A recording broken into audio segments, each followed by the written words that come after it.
Gold trusted gold buyers. మీరు తాకట్టు పెట్టిన బంగారాన్ని విడిపించి ఈ రోజు ఉన్న మార్కెట్ ధరకు కొనబడను. చాలా సంవత్సరాల తర్వాత అంటే చాలా చిన్నప్పుడు చూసే అట్లా డిపిఆర్ వాళ్ళు వేసేవాళ్ళు న్యూస్ రీల్స్ టైం లోపల ఏదైనా వినాయక నవరాత్రులు కానీ శివరాత్రి రోజు కానీ వేసేవాళ్ళు ఆ కాలనీ లోపల. బట్ అలాంటిది ప్రతి ఊళ్ళో ఈ సినిమాని చూడడం అనేది ఇట్ ఈస్ హిస్టరీ. అండ్ పిహెచ్సికి 3 కిలోమీటర్స్ దూరం ఉన్న విలేజ్లలో కూడా అన్ని గ్రామ పంచాయతీలు చేయడం అమేజింగ్. అంటే ఏం సార్ బలగం లాంటి అంత బిగ్గెస్ట్ బ్లాక్ బస్టర్ అంటే అటు కమర్షియల్గా ప్లస్ ఇటు క్రిటిక్ పరంగా అన్ని రకాలుగా మంచి సినిమా అది.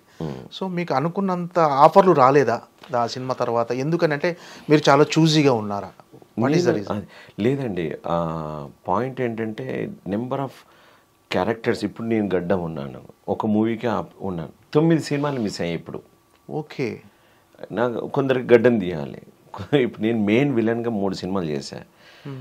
ఇప్పుడు మొత్తం ఒక 12 సినిమాలు ఒప్పుకున్నాను. ఓకే, బట్ ఇప్పుడు నేను ఫౌజీ అండ్ పెద్ది చేస్తున్నాను. ఫౌజీ ఒక 1 year 1.5 year ప్రాజెక్ట్ అది. వాళ్ళు చెప్పిన డేట్కి ఖచ్చితంగా అనేక technical issues, weather issues, dates issues తో పోస్ట్పోన్ ఒక 6 నెలలు 3 నెలలు పెరుగుతుంది.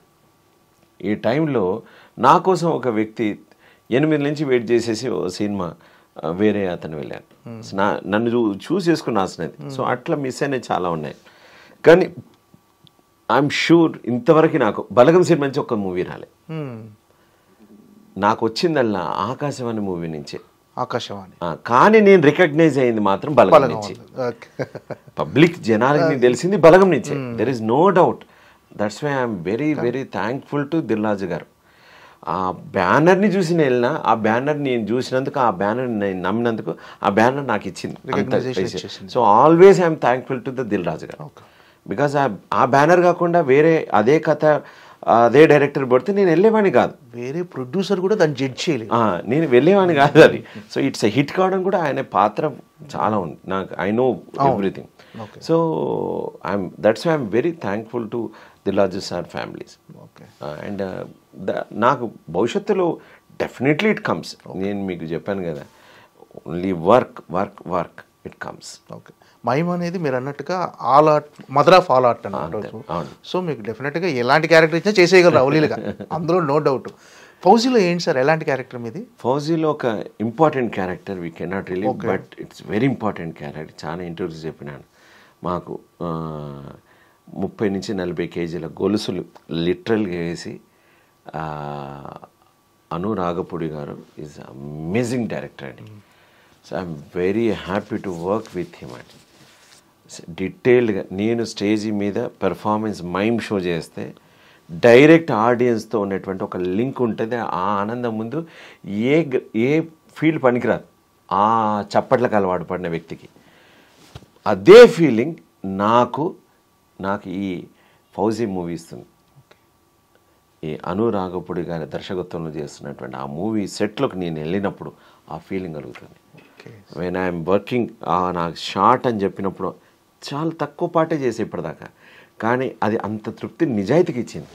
I'm eagerly waiting. అందుకే నాకు ఎన్ని సినిమాలు వచ్చినా పోగొట్టుకోవడానికి సిద్ధంగా ఉన్నాను. ఎందుకంటే హీస్ డెడికేషన్ చూశాను. అతని యొక్క డెడికేషన్, అక్కడ డిఓపి గారి వర్క్ అమేజింగ్ సార్. ఓకే, అంటే ప్రభాస్తో కాంబినేషన్ సినిమా, ప్రభాస్ గారితో కాంబినేషన్ సీన్స్ ఉంటాయి అన్నారు.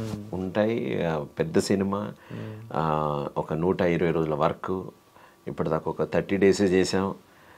ఇంకా ఇన్ని రోజులు పని చేయాల్సింది ఉంది. At least minimum another 100 days or 70 days minimum work చేయాల్సింది ఉంది. సార్, యాజ్ ఏ యాక్టింగ్ గురువుగా ప్రభాస్ గారిలో మీకు నచ్చేది ఏంటి సార్? అంటే ఏ విషయంలో ఆయన స్ట్రాంగ్గా ఉంటాడు, ఎక్కడ స్ట్రెంగ్త్ ఏంటి ప్రభాస్ గారిది యాక్టింగ్? అయ్యో బాబోయ్, ఈజ్ ఆయన నేను చూసినప్పుడు నాకు ఒక్కటే అనిపించిందండి, ఆజాన్ బావుడు అన్నట్టు కనిపించే ఒక ఫీలింగ్ కలుగుతాను. సో ఈజ్ నిలువెత్తు విగ్రహం అండ్ వెరీ బ్యూటిఫుల్ స్మైల్. అందంగా ఉంటాడండి. చూసినప్పుడు ఇలా చూసి ఉండిపోతాడు. ఒకరిని చూస్తూ అలా సైలెంట్ అయిపోయే గుణం ఉందంటే ఎంత అందంగా ఉంటే ఆ భావన కలుగుతుంది. ఎంతకంటే ఇంకేం చెప్పగలుగుతాం ఆయన గురించి. Super express. సో మామూలుగా ఏ హీరోయిన్ చేసినా కానీ చూసినప్పుడు హంబక్ ఉంటుంది, లేదా అసిస్టెంట్లు వస్తారు. బట్ హీ నెవర్ డిడ్ అండి. వస్తాడు, సైలెంట్ కూర్చుంటారు, వెళ్తుంటారు. Okay, I use to observe all artist. నా గుండెమే అబ్జర్వ్ అందరి బాడీ లాంగ్వేజ్ ఏంటని బాగా ఆలోచిస్తుంటాను. బట్ ఐ నెవర్ సీ ఒక అహంకారం ఉన్న ఫీలింగ్ కానీ అస్సలు లేదండి. అది చూడగానే సత్వగుణం కలుగుతాయండి. బా ఎంత స్మూత్ అనే ఫీలింగ్ కలుగుతుంది. ఓకే, నాకు వారితో పరిచయం ఇంకా కాలేదు, బట్ డెఫినెట్లీ ఖచ్చితంగా భవిష్యత్తులో పరిచయం అవుతారు. కానీ నాకు కలిగినటువంటి అద్భుతమైనటువంటి ఫీలింగ్ అదండి. అంటే ఫౌజీ గురించి ఇప్పటివరకు మీరు చెప్పారు, అంటే హనురాఘపూడి గారు ఎంత అద్భుతంగా తెరకెక్కిస్తారు ఆ సినిమా గురించి చెప్పారు.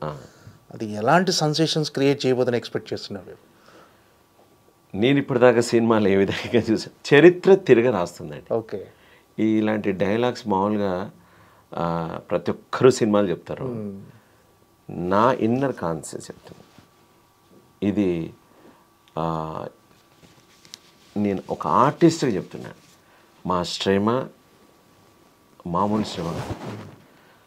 ఆయన విజువలైజేషన్కి పీక్కి వెళ్తుంది, మామూలు పీక్ కాదు. సో మనం చరిత్రలో పుస్తకాల్లో కొన్ని సంఘటనలు రాసుకొని చదివినప్పుడు కొన్ని కళ్ళకు కనబడతాయి కండి. అలాంటి కళ్ళకు కనబడేటువంటి సంఘటనలు ఈ సినిమాలో చూసినప్పుడు ఒక ట్రాన్స్లోకి వెళ్తాం. అలాంటి ఫీలింగ్ అయితే ఈ సినిమా ద్వారా కలుగుతుందండి. అండ్ చాలామంది ఉత్సాహంతో ఉన్నారు ఆ సినిమా చేయడానికి. ఎన్ని డేట్స్ అయినా పర్వాలేదు, ఖాళీగా ఉన్నా పర్వాలేదు, కానీ ఈ సినిమా చేయాలి అని ఆ థాట్ తోటి ఉన్నారండి. So that is enough. ఒక డైరెక్టర్ ఇంకా సినిమానే పూర్తి కాలేదు అండ్ ఏం కాకపోతే ఆయనతో చెయ్యాలి అనేటువంటి భావన క్రియేట్ కావడం ఇట్స్ నాట్ జోక్ అండి. దట్ నా పర్సనల్ ఒపీనియన్ చెప్తున్నాను.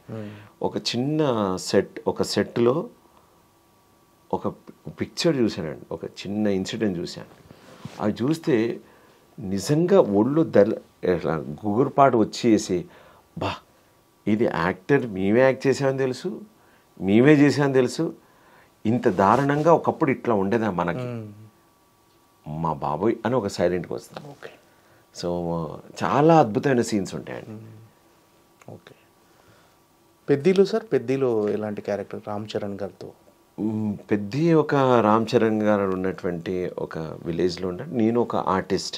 ఓకే, అంత డైలాగ్ వర్షన్స్ ఉన్నాయి ఏమీ లేవు, బట్ ఆ గ్రూప్లో నేను ఒకడిని. ఓకే.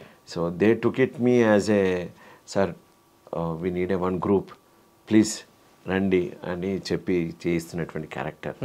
సో కొన్ని ఇలా ఒప్పుకోవాల్సి వస్తుంది, కొన్ని అలా ఒప్పుకోవస్తుంది. కానీ ఐ వాచ్డ్ ద పెద్ద మూవీ, డిఓపి రత్నవేల్ గారు sir, hats off sir, amazing.